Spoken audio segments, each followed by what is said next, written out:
महिंद्रा ने शुरुआत से ही कोई भी एसयूवी के मामले में बहुत ही तगड़ा डिसीजन लिया। उसके सैकड़ों रीज़न थे, उसमें से बेस्ट मुझे अब ये लग रहा है कि ये जो सामने आप देख रहे हैं एक्सयूवी 700, इसकी अब बेहतर बात ये हो गई है कि इसके बेस मॉडल से ही आपको 7 सीटर प्रोवाइड करवा दिए गए।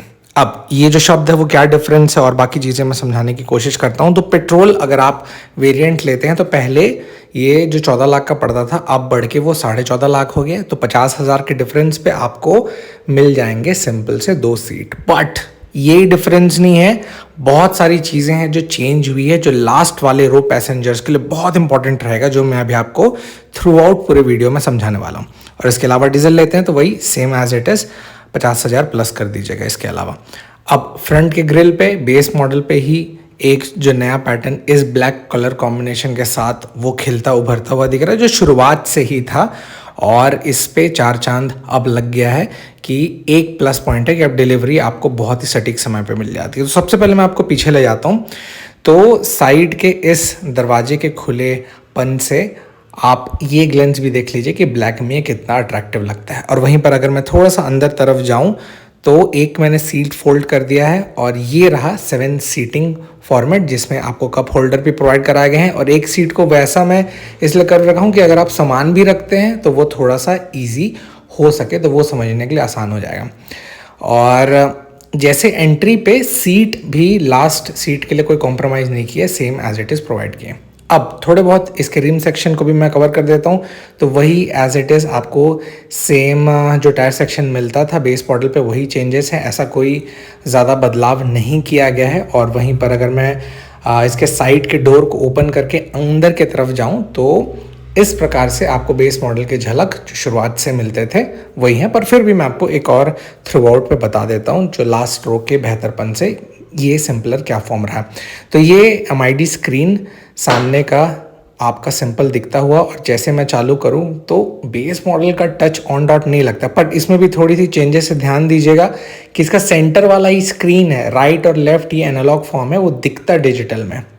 वहीं पर अगर मैं अपनी नज़रों को बीचों की तरफ घुमाऊं तो यहाँ पर देख रहे होंगे ये कुछ इस प्रकार का स्क्रीन प्रोवाइड कराया गया है जो कि एक लो क्वालिटी नहीं दिखता है। वहीं पर अगर आप किसी भी इसके दूसरे एसयूवी की तरफ चले जाएं, चाहे महिंद्रा बोलेरो नियो या बाकी जगह, जो उसमें वो चीज़ें मिसिंग है, वहीं पर एक्सयूवी 700 क्लासीनेस को दर्शाता है, इसीलिए उन्होंने इस चीज़ों को मेनटेन किया है।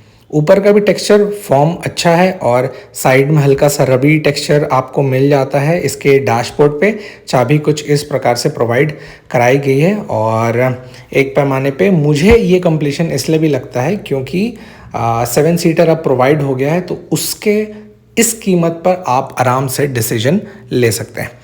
अब मैं आपको ले चलता हूँ डायरेक्ट पीछे की तरफ।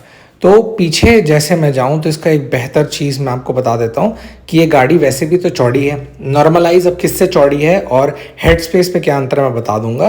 तो स्कॉर्पियो एन के कंपेयर पे सर में तो डिफरेंस है, साथ ही साथ पैर का भी काफ़ी एक अच्छा लेग स्पेस मिल जाता है। स्कॉर्पियो एन में अगर आप 5 फुट या 11 इंच के हैं तो पीछे थोड़ा सा दिक्कत जाएगा, ये नोट कर लीजिएगा। अब जैसे मैं नज़रों को पीछे घुमाऊँ तो इसका मेन चीज़ अब मैं आपको बताता हूँ कि इसमें AC वेंट्स दिए हुए हैं। That's the best part.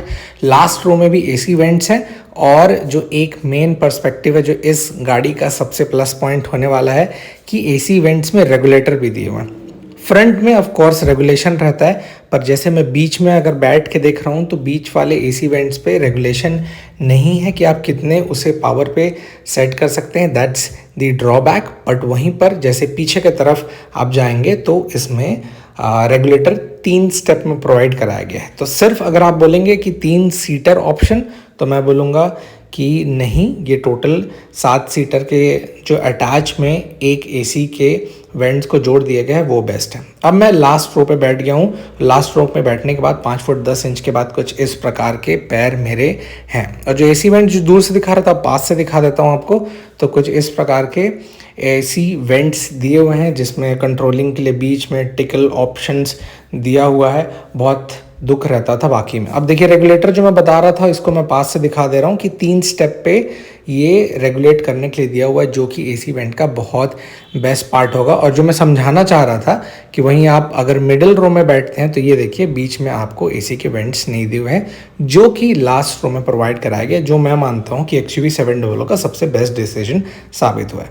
तो आप नीचे कमेंट्स में बताइए कि आपको ये व्हीकल कितना इफेक्टिव लगा कीमत के साथ ही साथ अगर आप इसके अलावा दूसरी गाड़ी लेना चाहते हैं तो वो कौन है इस बजट पे, comment down that to below.